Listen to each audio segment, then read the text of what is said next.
இந்த Iran US வார் பார்த்தா இப்போ முடியும் அப்போ முடியும்னு பார்த்தா அது பாட்டுன்னு நீடிச்சுக்கிட்டே தான் போகுது. அது நீடிக்கிறனால மற்ற கண்ட்ரிஸ் எல்லாமே நல்லா அஃபெக்ட் ஆகிட்டு இருக்கும். அதுக்கு எக்ஸாம்பிள் வந்து இந்தியா தான். ஆனால் இதுக்கெல்லாம் முன்னாடி பார்த்தோன்னா 1956 இந்த பிரிட்டனு, ஃப்ரான்ஸு, இஸ்ரேலு இவங்கெல்லாம் சேர்ந்து எஜிப்டை இன்வைட் பண்ணலான்னு இந்த சூயிஸ் கேனலை வந்து பிளாக் பண்ணாங்க. அப்போவும் இதே மாதிரி தட்டுப்பாடு வந்திருக்கு. உலக அளவில் ஒரு 10% வந்து இந்த ஆயில் சப்ளையே இந்த சூயிஸ் கேனல் பிளாக் பண்ணனால நின்றுடுச்சு. அதே மிஞ்சுற அளவுக்கு தான் இப்போ நடந்துட்டு இருக்கு. ஈரான் வந்து அந்த ஸ்ட்ரைட் ஆஃப் ஹார்மஸில் இனிமேல் இதில் இந்த வழியாக எதுவுமே போகக்கூடாதுன்னு பிளாக் பண்ணனால இப்போ ஹிஸ்ட்ரியே பார்க்காத அளவுக்கு 20% ஆயில் சப்ளை வந்து டிஸ்டர்ப் ஆயிருக்குன்ற மாதிரி சொல்கிறாங்க. இதை பிளாக் பண்ணி வச்சிருக்கனால போன வாரம் மட்டுமே ஒரு 3000 கப்பல் இந்த ஆயில் பேரலோட அப்படியே நின்றுட்டு இருந்துதான். இந்த பக்கம் அவங்க வழி விட மாட்டேங்கிறாங்கன்றனால அதனால தான் மேக்ஸிமம் இந்த பிரச்சனை நமக்கு ஸ்டார்ட் ஆயிருக்கு. இதனால இப்போ இந்த ஆயிலை ப்ரொடியூஸ் பண்ணுற கண்ட்ரி குவைத்து, ஈராக்கு, யூஏஇ இவங்களுமே என்ன பண்ணிட்டாங்கன்னா, நாங்கள் வந்து இனி நிறைய பண்ண மாட்டோம், நிறைய பண்ணால் அங்கே போய் ஸ்டாப் ஆகிடும், எங்ககிட்டயும் ரிசர்வ் பண்ணி வைக்கிறதுக்கு வழி இல்லை, அதனால நாங்களும் வெறும் 6.7 மில்லியன் தான் பேரல் இனிமேல் ரெடி பண்ணுவோன்றாங்க.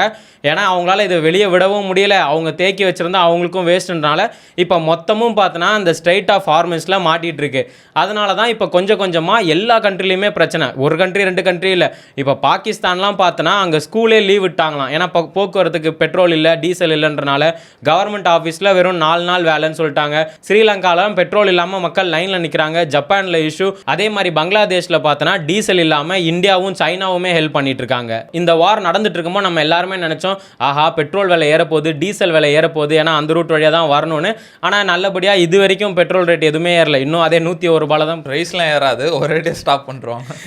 நல்ல வேலை அந்த மாதிரி எதுவுமே வரல. ஏன்னா இந்தியா கிட்ட பார்த்தோன்னா ஒரு 50 நாளைக்கு ரிசர்வ் பண்ணுற அளவுக்கு இந்த க்ரூட் ஆயில், இந்த பெட்ரோல்லாம் ரிசர்வ் பண்ணுற அளவுக்கு ஒரு கெப்பாசிட்டி இருக்குது. பட் நம்ம கிட்ட வந்து இந்த எல்பிஜி ரிசர்வ் பண்ணுற இதுதான் இல்லை. நல்லா தான் போயிட்டு இருந்தது. இந்த மார்ச் 5 மார்ச் 7 தான் வந்து ஃபஸ்ட்டு சிலிண்டருக்கு ஒரு 60 ரூபா ஏற்றுனாங்க. சரி அங்கே பிரச்சனை தானே போயிட்டு இருக்கு, 60 ரூபா பிரச்சனை இல்லைன்னு பார்த்தா அதுக்கப்புறம் நியூஸ்லாம் வருது, சிலிண்டர் வந்து பயங்கர தட்டுப்பாடு ஆயிடுச்சு, ஹோட்டலெல்லாம் சிலிண்டரே இல்லை.